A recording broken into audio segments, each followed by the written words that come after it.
The Final Surge. Having learned of Warlord Poggle the Lesser's plot to rebuild a separatist droid foundry on Geonosis, Jedi Knight Anakin Skywalker and his Padawan Ahsoka Tano prepare to assault this heavily fortified installation. Their mission, destroy the factory at all cost. Anticipating stiff resistance, Republic commanders send Jedi Master Luminara Unduli and her Padawan Barriss Offee to reinforce the attack. But time runs short for our intrepid heroes as the dreaded droid mill nears completion.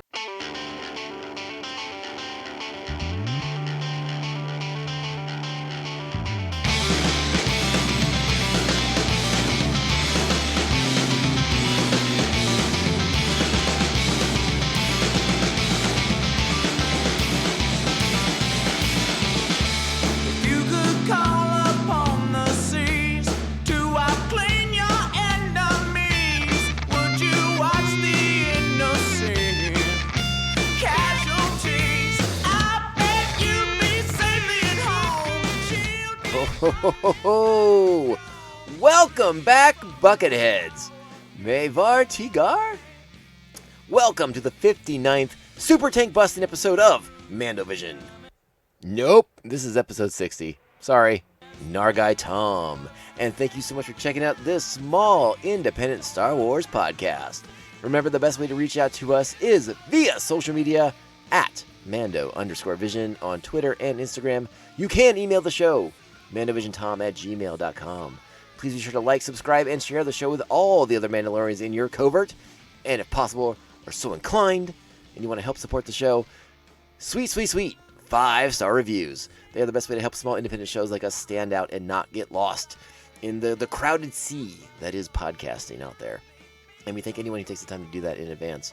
Remember, we are on all your favorite podcasting platforms: Apple Podcasts, Spotify, Stitcher, iHeartRadio, Google Play, Pandora, Amazon Audible, and so many, many more. All right, we got a fun one today. We're getting back, doing some Clone Wars rewatching, and ooh, what a good time it's going to be. I want to give a special shout out because I don't think I've talked about this on the podcast officially. You know, if you when you pull up the show, if you read through the notes and all the stuff I have, all the thank yous and all the information that I provide on the show notes, you'll see this. But I want to give a special shout out to Dirty Sweet. That is the name of the band who plays our opening music. This song is called Rest Sniper, and it's one of my favorites from them.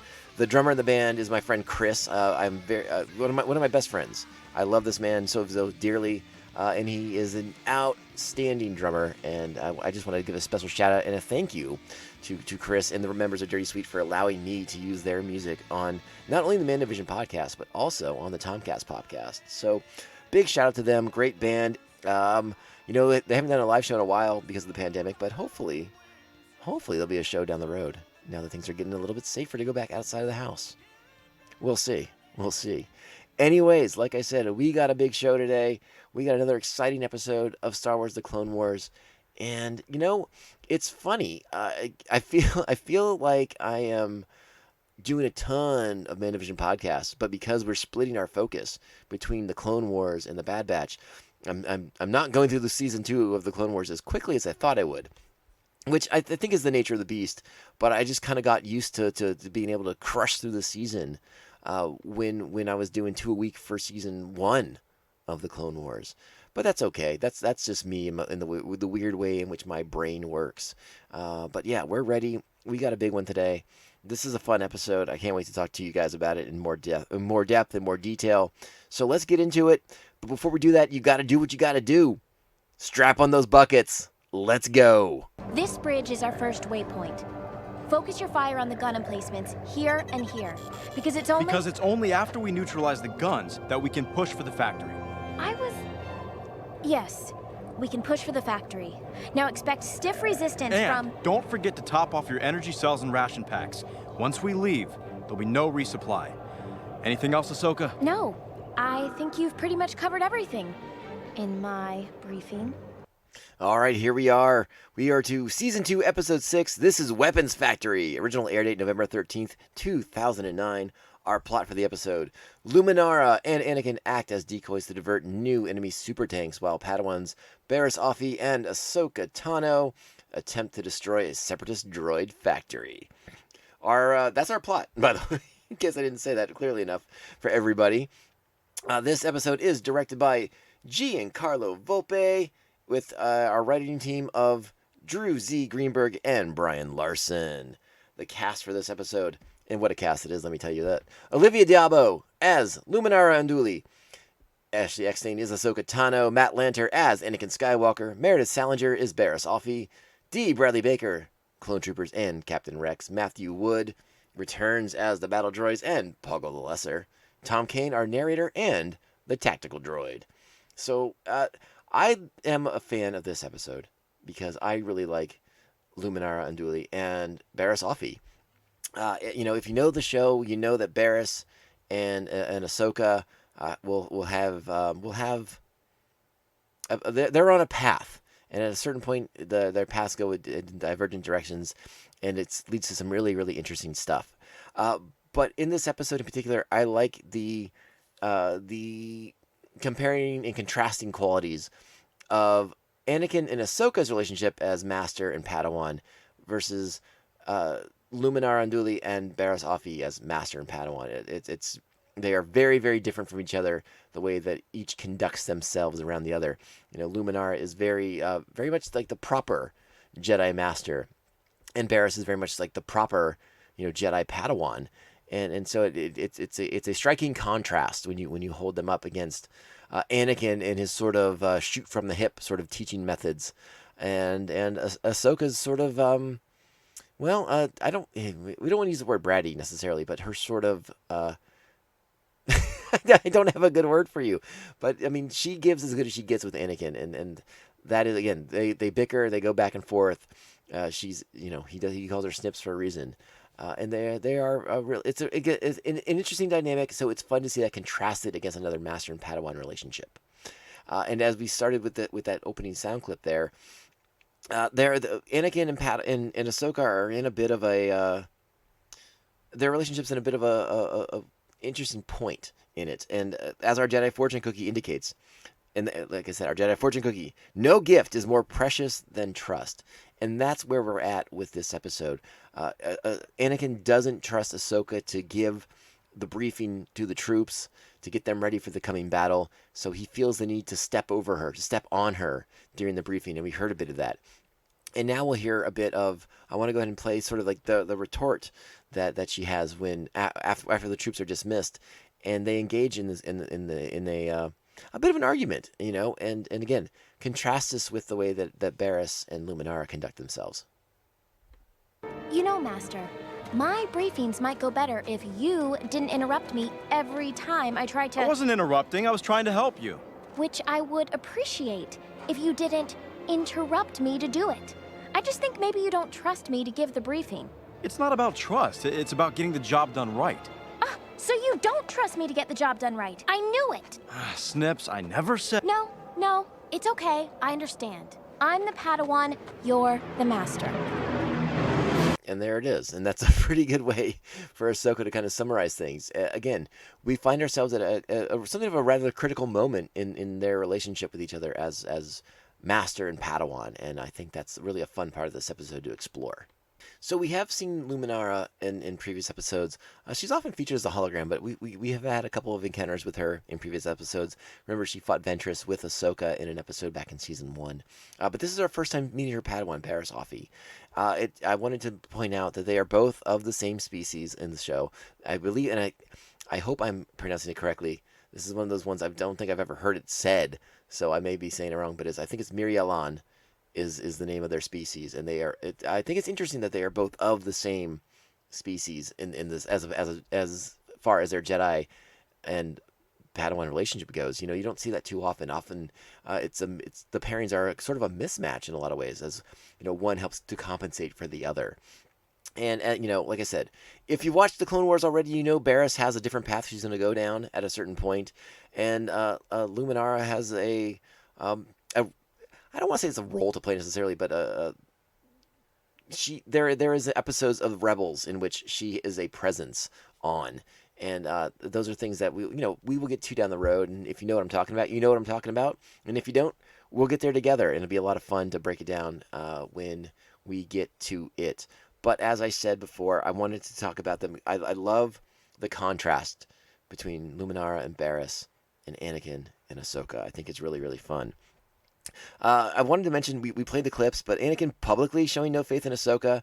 You know, you get a flash of the clone troopers' faces and their sort of reaction to the way he sort of steps over her, and it's not cool. It's on Anakin's part, and Ahsoka, not cool with it, which is good, I wrote down a note that they're sort of like a Jedi odd couple when compared to Barriss and Luminara, which and this episode kind of highlights that to a certain extent. But yeah, that's kind of the crux of the episode is Anakin learning to trust his Padawan. But there's also the other element that comes in play into the second half of the episode, and it's one of these themes that we have to go back to over and over again because it's so central to his character. But Anakin's unwillingness to let go, Anakin's unwillingness to yield to death in this case as the episode wraps up, and we'll talk about that in a little bit. But let's go ahead and set the stage for the separatist side of the equation, where we hear Puggle the Lesser, the leader of the Geonosians, and his tactical droid discussing their battle plans. The factory is operating at 50% production capacity. We have 10 garrisons of new droids ready to deploy. No, the super tanks are not ready, but when they are, the Republic forces will be routed. They have no weapon that can penetrate its heavy armor. All right, so there we go. We got the layout of the super tanks that are coming. Prior to this scene, we see what the plan is. The plan of attack that Anakin and Ahsoka have devised, and then Luminara and Barriss contribute by suggesting that Barriss and Ahsoka will infiltrate the factory through the cavernous maze of tunnels that exists beneath the factory. It's a really interesting battle plan because Luminara and Anakin are going to act as decoys that will allow the Padawans to infiltrate and destroy the facility from within by planting bombs, getting out, and then activating the bombs. But of course, nothing ever goes according to plan. So now you know about the super tanks and the big threat they possess to our heroes. Again, another tactical droid. Always a good time to hear the tactical droid. I like the scene very much where Barriss and Ahsoka are in the tunnels. They're sneaking around, and they come across row after row, rack after rack of sleeping Geonosians, and one of them is little limb falls down across Barriss's face, and Ahsoka has to come back and help her out. I really like that, but it alerts the Geonosian at the same time, like he's awakened by the movement, and begins to follow Ahsoka and Barriss as they make their way through the chamber. I thought it was interesting because what's going on upstairs from where they're sneaking around, a big battle is commencing. The Republic forces make their way out onto that giant bridge, and you'd think that would be like kind of like an all hands on deck situation for the Geonosians, but no. Apparently, like you get rack time. Changing to the guard. Sleep through the attack. It's all good. We got enough of you guys. We got enough battle droids and super tanks. We're gonna be just fine. It was kind of interesting in that regard, as far as the strategy goes. And the other thing I thought, again, Poggle the Lesser has a tactical droid on his side, and so part of me wondered. Now again, Anakin and Luminara are probably not going to fall for this trick. But if you're the Separatists, why don't you try and lure the Republic forces out onto that bridge, and then you blow the bejesus out of that bridge and send that crashing down to the bottom of that canyon there, and then the problem's solved. But no, they don't do that. They allow themselves to kind of be drawn out. You knew that bridge was going to factor into the resolution of this episode. Like, you had to. It was just so obvious that there's a lot of bridges that lead to fortresses and to factories in Star Wars: The Clone Wars. And if I was a designer and an engineer, I don't think I'd do the bridge thing. I think I would skip that step. It seems like an unnecessary risk for my forces. Unless I can lure the enemy forces on there, and then I blow to smithereens and eliminate them in the process. That's the only way the bridge works out well. Or you do like that one episode with Mace Windu, and you have like the electric bridge you can turn on and off. That was kind of cool too. But then when you mess with the Jedi like Mace, though, bridge or no bridge, he's gonna get across. So I guess you roll the dice when you battle with the Jedi. But again, you knew that bridge was going to come into play, so it was a lot. It just was not a surprise, I guess, that ultimately when these super tanks are deployed and the Republic forces, can't penetrate the armor, can't penetrate the hulls of them, you knew that was going to be the ultimate sort of plan of Ahsoka, not Ahsoka, of Anakin and Luminara, was to lure them onto the bridge and blow the bridge up from underneath them. And that's exactly what happens. But it's a great battle. There's a lot of fun stuff in there. At the same time, you cut back and forth with Ahsoka and Barriss at the main reactor, planting the bombs. Poggle's been alerted to their presence by that Geonosian drone that was following them. So they come down there with a tank and droids, and you get a battle going down at the main reactor. Barriss and Ahsoka have to assert themselves and protect themselves. The Geonosians steal the bombs that they had planted. So, they find themselves in a real big bind here because they can't blow up the factory. And, Anakin and Luminara are under heavy fire, so they need that droid factory blown up. But they kind of have to buy them more time. I really like the crazy Jedi moves that Anakin and Luminara do to get underneath the bridge and to plant the bombs. I mean, the handholds they must have had under that thing were unbelievable. The way they're just swinging around like Spider-Man on there, planting those bombs and making it look effortless. The hand grip strength of Anakin and Luminara is downright impressive. I can only assume the Force was aiding them keep that grip strength a little bit higher. But that's what happens. The tanks come down, and that protects the Republic forces on the surface, but they still can't get the droid factory blown up. The Geonosians have stolen the bombs, but Barriss and Ahsoka have taken control of a super tank. And so they decide to complete the mission. They must complete the mission. The droid factory must be destroyed because they're just churning out super tanks and battle droids, by the dozens, by the hundreds, by the thousands. So they have to achieve the mission, and they do so by firing the tank's cannon into the main reactor of the droid factory, sending the factory crashing down on top of them. It's at this point that they we assume they're making like the noble hero sacrifice, but it's not going to end that way. This is not when Ahsoka meets her fate. Barriss is at the same time. This is when we get to see Ahsoka show that despite how unconventional her relationship with Anakin is as Master and Padawan, especially compared to Luminara and Barriss's, because again, that is a main part of this episode. Pay attention to the contrasting ways. The contrasting relationship that each of these Padawans have with their masters. Very different, very unique in that sense. And you sort of get the feeling that unconventionalness that Anakin and Ahsoka have is kind of frowned upon. And again, Luminara is never insulting about it. Never talks down to Anakin about it necessarily. But she definitely has a thought or two, and you can kind of tell that at some points where she because there's a lot to see there. There's a lot to kind of parse through as their dialogue goes on. But they definitely trust each other. And that's the interesting dynamic. That's the interesting contrast. Is Luminara trusts Anakin and vice versa. So she trusts him to do what's best for for his Padawan. Excuse me, my goodness. So she doesn't sit in judgment of him necessarily for being unconventional. And again, like I said, this moment where the factory has crashed down on Ahsoka and Barriss, this is where Ahsoka gets to shine and show that her master, despite the unconventional relationship they have, has taught her a great deal and is helping her survive the Clone Wars, with style, with style and panache. Thanks. Mind holding the light?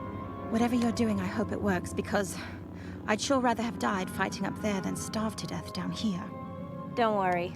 We'll run out of air long before we starve. That's a comforting thought. Thanks. Master Skywalker has taught me a trick or two. I think I can get this communicator working.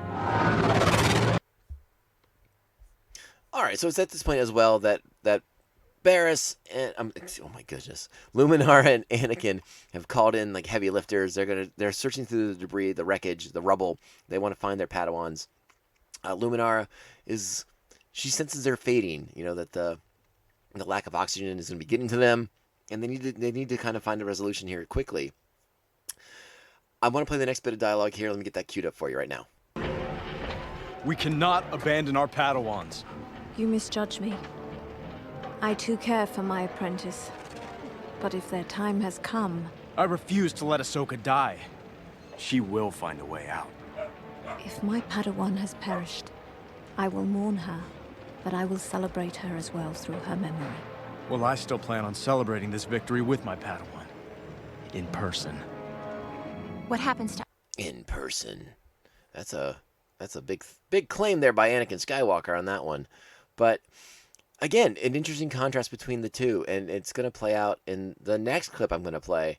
But I really want to emphasize how much I enjoy this moment with Barriss and Ahsoka and the tank, and sort of like the bond that's forming between them, because, as I mentioned, their relationship comes to a crossroads down later on down the show, and without the bond that they have from this moment of trying to survive together in this bombed out with this droid factory crashing down on top of them in this tank, it wouldn't resonate as strongly with what happens down the road. And again, I won't say anything about that, but the dramatic impact would be far less without having these earlier episodes where it establishes them as friends, and this is that moment of their friendship beginning. And again, I can't talk enough about it. I love the contrast of Luminara and Anakin. It's so good, and the way she speaks to him and the way she addresses him, and she is sort of like that model of like the Jedi detachment. She seems to like embody that better than anyone else that any of the other Jedis that we've seen thus far in the show. And again, I underline this theme for Anakin. It is not his strength. It is, in fact, his crippling weakness is to not have this detachment, to be too attached to everything. And Luminara seems keenly aware of that, and basically points it out to him. But Anakin is the ever stubborn one, as we all know. When you're the chosen one, you're also the stubborn one. All right, so before I cue up the next clip, this is Ahsoka has signaled Anakin. She's used that power cell to kind of do like a Morse code sort of situation to alert Anakin to their location. They try to get the diggers over there as fast as they can, but ultimately Barriss, good lord, ultimately Luminara and Anakin are the ones who use the Force to move enough of the rubble, the debris, to allow their Padawans to escape. And so I want to kind of play this last segment, because this is where not only are the Padawans reunited, and sort of like any sort of judgments that they had in Barriss's part in particular about the relationship that Ahsoka has to her master are sort of put aside because of the cleverness, the sort of resourcefulness that Anakin has taught Ahsoka is put aside. And again, we get that critical talk between Luminara and Anakin as to attachment and being able to let go.